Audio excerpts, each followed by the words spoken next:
فاضل بریلوی رحمۃ اللہ علیہ فرماتے ہیں کہ قیامت میں منظر اس طرح کا ہوگا کہ نبی پاک ہمارے آگے آگے چلیں گے اور ہمیں اللہ کی رحمت کی خوشخبری سناتے جائیں گے، اور جب حضور یہ خوشخبریاں سنائیں گے تو حضور کے لبھائے مبارکہ سے پھول گریں گے اور ہم ان کو اٹھاتے جائیں گے۔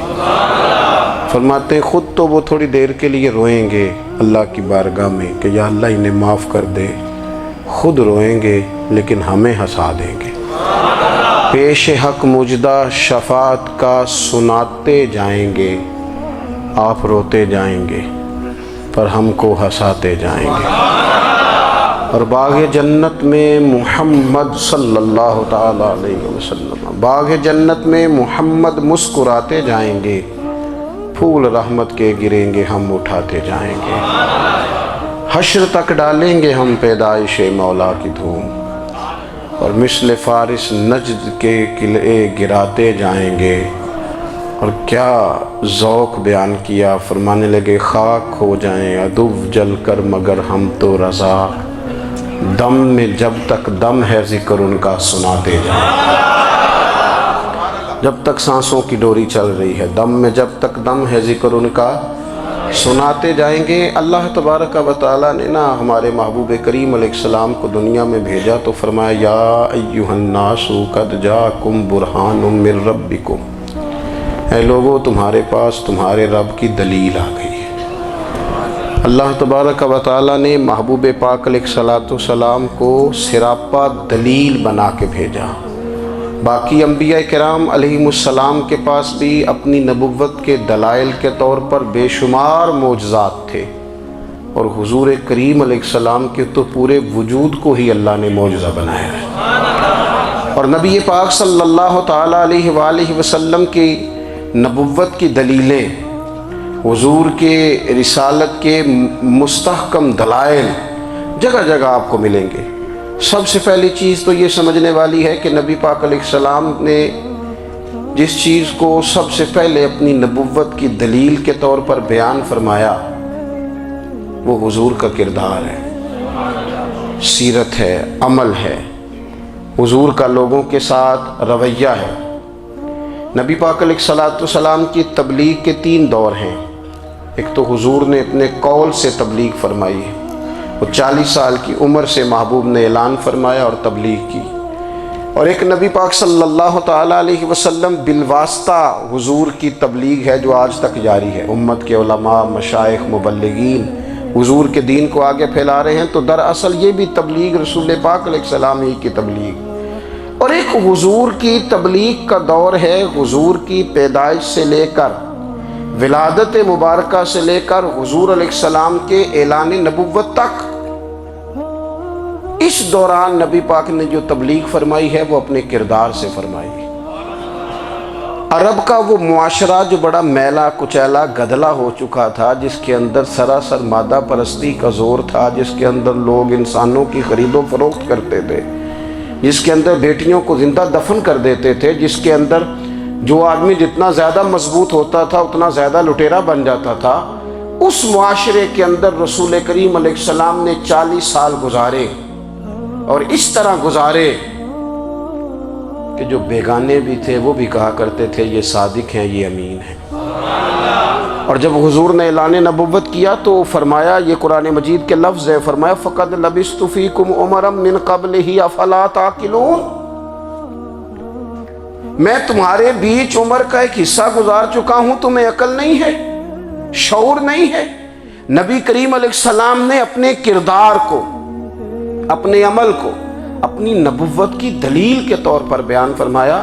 وہ تو حضرت حلیمہ بھی فرماتی ہیں نا، جب میں نبی کریم علیہ السلام کو اپنے گھر لے گئی تو میرا اپنا بچہ بھی دودھ پیتا تھا، 2 میرے بیٹے ہو گئے، ایک میری یہ نسبی اولاد اور حضور میری رضائی اولاد۔ تو کہتی ہیں جب میں کریم محبوب علیہ السلام کو اپنے سینے سے لگاتی تھی تو حضور میرے ایک پستان سے دودھ پیتے تھے اور دوسرا اپنے بھائی کے لیے چھوڑ دیا کرتے تھے۔ یہاں سے رسول کریم علیہ السلام نے کردار کے ذریعے تبلیغ، اور پھر اعلان نبوت سے پہلے ایک تنظیم عرب کے جوانوں پر، عرب کے سرداروں پر مشتمل بنائی گئی، جس میں نبی کریم علیہ السلام نے بڑا حصہ لیا سرکار نے، اور